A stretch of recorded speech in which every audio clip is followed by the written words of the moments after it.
Maintenant, mon sujet de ce matin, je mets ma confiance en Dieu, qu'il révélera ce qu'il en est. Et chaque fois, si vous qui prenez les bandes et les écoutez, et j'espère et je veux croire que vous avez reçu une compréhension spirituelle de ce que Dieu a essayé de faire voir à l'Église, sans le dire carrément. Voyez, c'est quelque chose, parfois, on doit dire les choses de manière à disperser, de manière à amener certains à s'en aller, certains à partir, et certains à réfléchir. Mais c'est fait exprès. Il faut que ce soit fait comme ça. Alors, il se pourrait que certains disent, « Vous voulez dire que Dieu ferait une chose pareille, exprès ?» Certainement qu'il l'a fait. Il le fait encore maintenant.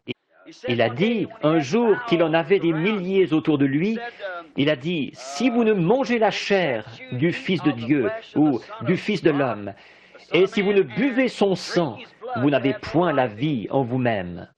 Quelle sorte de déclaration pensez-vous qu'un médecin ou une infirmière ou n'importe quelle personne très intellectuelle, qu'est-ce qu'il penserait d'une déclaration pareille, venant d'un homme qui avait un ministère comme le sien? Voyons, il dirait, manger la chair, ça c'est cannibale. Boire du sang humain, c'est un vampire. Autrement dit, il veut faire de nous des cannibales et des vampires. Et tout l'auditoire s'est éloigné de lui. Il y avait aussi une association de prédicateurs avec lui, 70 qui avaient été choisis. Il s'est tourné vers ceux-là et il a dit, « Que penserez-vous quand vous verrez le Fils de l'homme monter où il était auparavant ?» Or, il ne l'a pas expliqué. Il n'a jamais expliqué comment. C'est Paul qui l'a fait plus tard. Il l'a dit, c'est tout. Voyez? Et alors, à ce moment-là, il a dit, « Que direz-vous à ces prédicateurs quand vous verrez le Fils de l'homme monter où il était auparavant ?» Sans doute que ces hommes ont dit, « Un petit instant, là, oh, nous mangeons avec lui, nous pêchons avec lui, nous dormons avec lui. Nous savons où il est né. Nous avons vu le berceau dans lequel il a été bercé. Et comment cet homme, cette parole est dure. » Et la Bible dit, ils n'allaient plus avec lui. Ils l'ont quitté. Là, il lui en restait 12. Il en avait choisi 12 et l'un d'eux était un démon. C'est ce qu'il a dit. Alors, il s'est tourné vers eux. Et personne ne pouvait expliquer ce qu'il venait de dire. Comment feront-ils pour manger sa chair et boire son sang? Et comment est-il descendu alors qu'il est né ici même, sur terre? Voyez? Ils ne pouvaient pas le comprendre. Ensuite, il s'est tourné vers les apôtres et il a dit, « Voulez-vous aussi vous en aller ?» Et c'est là que l'apôtre Pierre a fait cette glorieuse déclaration, « Seigneur, à qui irions-nous » Voyez? Car nous sommes convaincus, nous savons avec certitude que toi, et toi seul, tu as la parole de la vie de cette heure. Voyez? Et nous en sommes convaincus. Voyez-vous, ils ne pouvaient pas l'expliquer. La foi, ça ne s'explique pas. C'est quelque chose que vous croyez. Et c'est tellement inébranlable que rien d'autre ne peut la remplacer. Donc, ils savaient que la parole qui avait été écrite pour l'âge où ils vivaient, l'âge messianique, qu'il y correspondait tout à fait. Et qu'est-ce qu'ils pouvaient faire? Retourner dans ces églises froides, formalistes, d'où ils étaient sortis? Ils ont dit, « Où irions-nous » Voyez? Nous sommes pleinement persuadés que tu as la parole de la vie. Voyez? Et ils ne pouvaient pas l'expliquer, mais ils le croyaient. Voyez? Là, vous commencez à être prêts pour le voyage. Voyez? Vous êtes prêts à entrer dans le pays promis. Le temps des tests, c'est ça, le terrain dangereux. Le désert, le temps des tests. Israël, en temps de test, ils se sont mis à se quereller, et à se disputer les uns avec les autres, et à avoir du dégoût pour la nourriture. Ils voulaient retourner en Égypte. Et là, ils ont commencé à se plaindre de leur conducteur. Oh, ils craignaient qu'il soit en train de les écarter de la bonne direction. Pourtant, il leur avait démontré qu'il était un conducteur.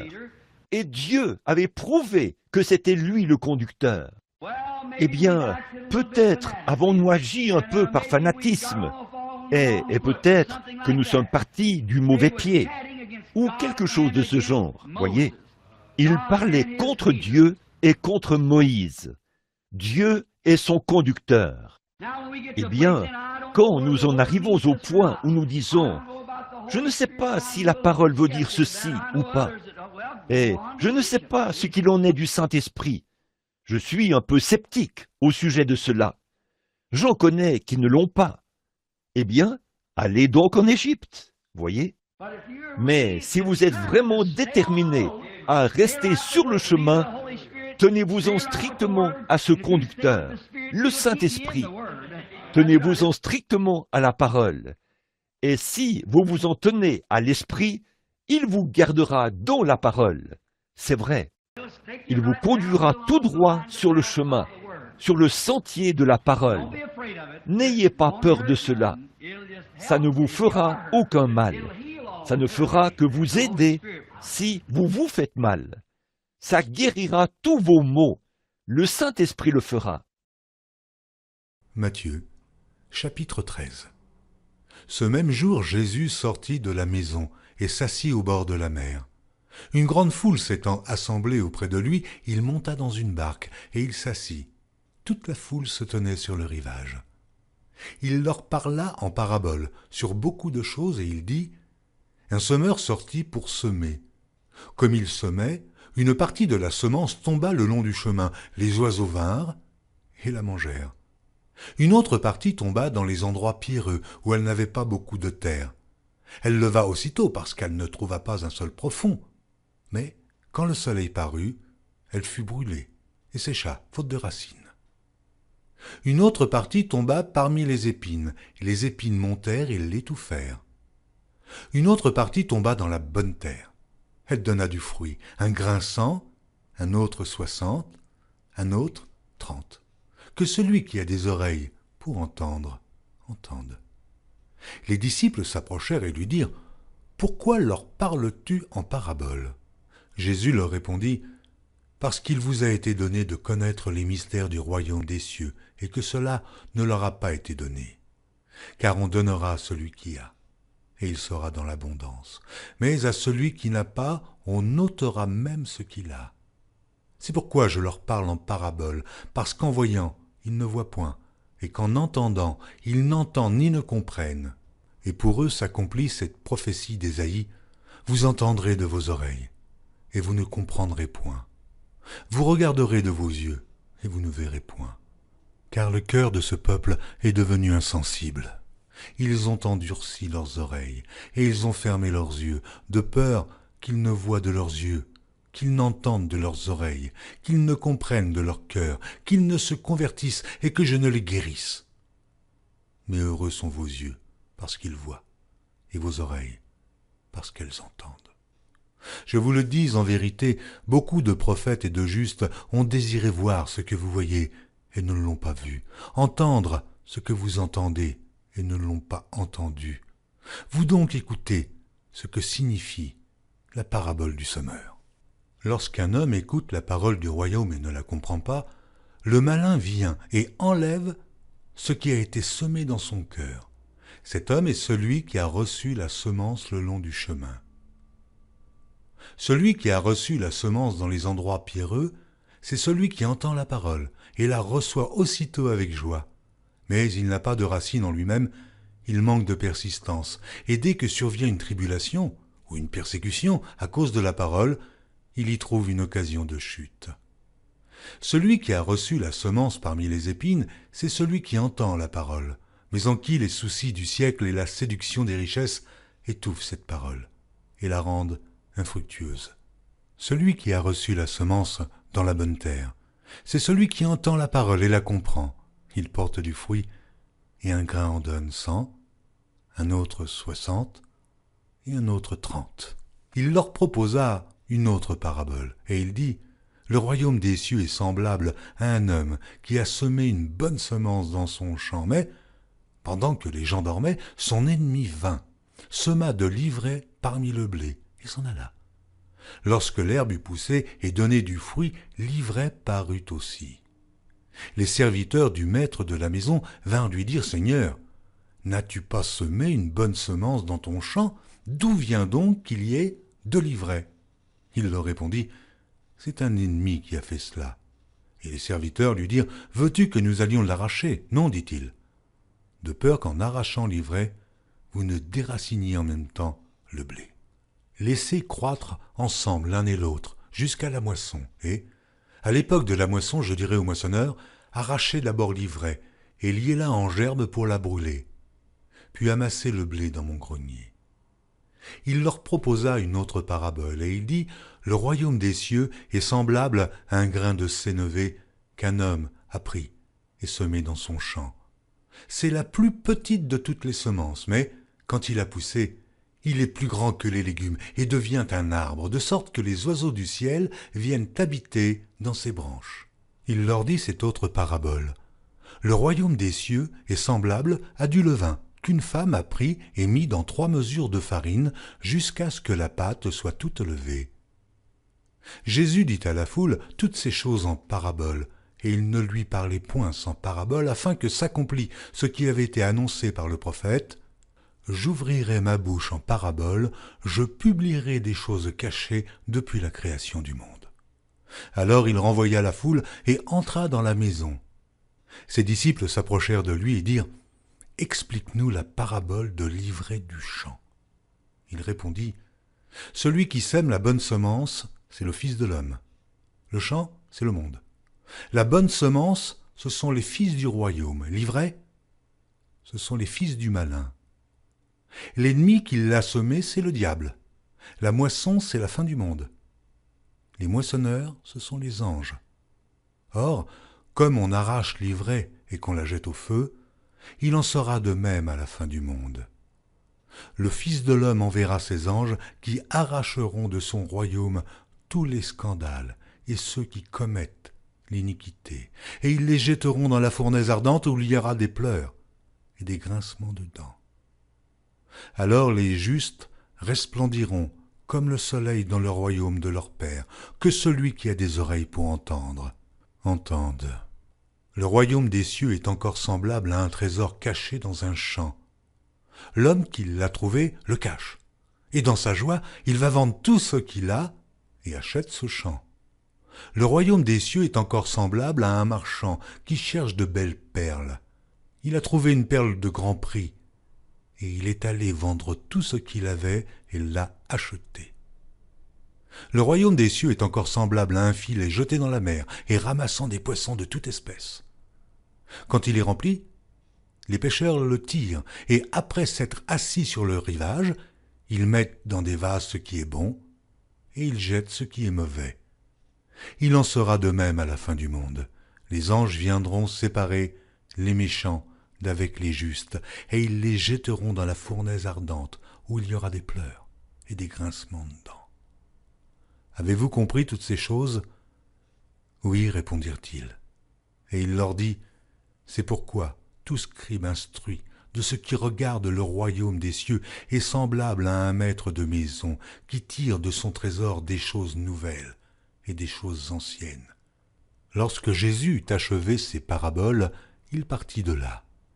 S'étant rendu dans sa patrie, il enseignait dans la synagogue, de sorte que ceux qui l'entendirent étaient étonnés et disaient « Mais d'où lui viennent cette sagesse et ces miracles? N'est-ce pas le fils du charpentier? N'est-ce pas Marie qui est sa mère? Jacques, Joseph, Simon et Jude, ne sont-ils pas ses frères et ses sœurs? Ne sont-elles pas toutes parmi nous? D'où lui viennent donc toutes ces choses ?» Et il était pour eux une occasion de chute. Mais Jésus leur dit, « Un prophète n'est méprisé que dans sa patrie et dans sa maison. » Et il ne fit pas beaucoup de miracles dans ce lieu à cause de leur incrédulité. Jésus, rejeté, après avoir été le Fils de Dieu confirmé, il a dit, « Si je ne fais pas les œuvres de mon Père, ne me croyez pas. » Il était la lumière du jour. Il est encore la lumière. Il est entré en scène. Et les gens, tant qu'ils pouvaient, du pain, des poissons et des pains, ils le suivaient. Mais quand il s'est mis à leur dire la vérité de la parole, cela les a séparés. Ils avaient leur propre tradition auxquelles ils se sont accrochés. Elle était contraire. Pourtant, vous savez qu'il correspondait parfaitement à l'Écriture. Mais les yeux aveuglés du monde ne l'ont pas vu, ni maintenant, ni à aucun âge. Je veux dire, dans son ensemble. Qu'est-ce qui s'est passé? Il semblait avoir été vaincu. Si vous remarquez, à partir de ce moment-là, il a perdu sa popularité. Quand il s'est mis à leur annoncer la parole. Quand il allait tenir des services et des campagnes de guérison, tout le monde voulait de lui. « Oh, Rabbi, venez par ici !» et « Rabbi, venez par ici !» Mais quand sa doctrine a commencé, « Oh, ton enseignement dérange notre peuple !» Oh, miséricorde! Oh, je ne peux plus te recevoir dans mon église, Rabbi, parce que, eh bien, tu embrouilles notre peuple. Ton enseignement est tellement contraire à ce que nous croyons. Cela n'a pas changé, voyez? Pas du tout, oui. Je ne peux pas te recevoir, Rabbi. Pourtant, il avait été confirmé. Les Écritures prouvaient qui il était, mais ils n'y ont pas cru. Finalement, il a continué jusqu'au dernier instant, où Satan s'est dit « Je l'ai eu ». Il l'a crucifié sur la croix. Il déclinait, jusqu'à ce que finalement, ils ont pensé qu'il l'avait eu. Ils l'ont mis dans le tombeau. Mais c'est à ce moment-là que Dieu est entré en scène. Et voici qu'il est sorti du tombeau. Pourquoi? La même chose. Paul, il a dit, tous, Démas m'a abandonné, tous m'ont abandonné à cause de la parole. Je ne crois pas que Démas est allé à des boîtes de nuit et tout, mais Démas voulait partir. Démas était un homme riche et il voulait suivre le groupe populaire. Alors il est allé là où tous les autres étaient allés. Alors Paul a dit, tous m'ont abandonné. Pourquoi? Il arrivait à la pierre de fête de son ministère. Il s'approchait de la fin. Beaucoup de mes frères, ils sont très populaires aujourd'hui parmi leurs frères dénominationnels. Vous n'avez qu'à prononcer un nom. Ah, mes amis, c'est comme si tout s'embrasait. C'est vrai, lorsque vous prononcez le nom de cette personne. Après tout, ce jour-là où le Seigneur m'a parlé, là-bas au bord de la rivière, c'est ce qui a été le fer de lance de ce réveil dans le monde entier. Et c'est de là que sont sortis tous ces grands évangélistes. Ils sont retournés tout droit auprès de leurs frères. Voyez, ces dénominations, desquelles ils étaient sortis. Ils viennent tenir des réunions, alors qu'il y a une participation des dénominations. Et là, ils y retournent tout droit. Ils ont la cote. Ce sont de grands noms, cités à la radio, dans les journaux et tout. Tout le monde dit du bien d'eux. Mais tous m'ont abandonné. Parce que j'ai opté pour une parole véritable, que je me suis tenu à la parole. Je m'en suis tenu strictement à ce qu'il m'a dit là. J'ai prêché la parole, pas une philosophie dénominationnelle. Prêche la parole. Telle était ma commission. Tiens-t'en à la parole. Et frères, vous qui écoutez ceci sur bande, j'étais un gars formidable. Quand je suis venu parmi vous, en guérissant simplement les malades, en parlant de visions et en montrant des choses. Mais quand je me suis mis à vous dire la vérité au sujet de la parole, pourquoi m'avez-vous tourné le dos?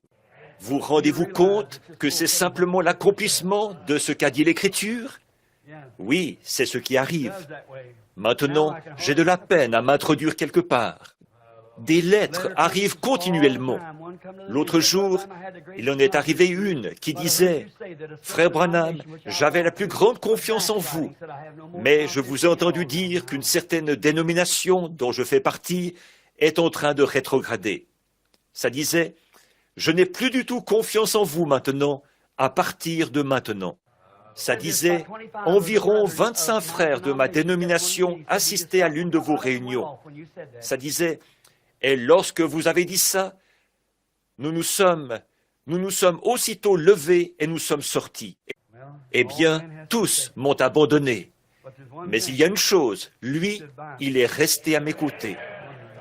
Je n'ai pas désobéi à la vision céleste qui s'est produite là-bas au bord de la rivière. J'y suis resté fidèle. Lui m'a été fidèle. Je mets ma confiance en lui qu'un jour, je ne sais pas quand, il couronnera mon ministère. Je suis resté le plus fidèle possible. Je ne sais pas ce que ce sera, je ne sais pas quand ce sera. Et dès qu'il sera prêt, je le serai aussi. Il n'y a aucune crainte. J'espère qu'il couronnera mon ministère comme ceci, en me laissant prendre les vêtements de la parole et revêtir son épouse de l'étoffe de la parole, à cause de sa justice.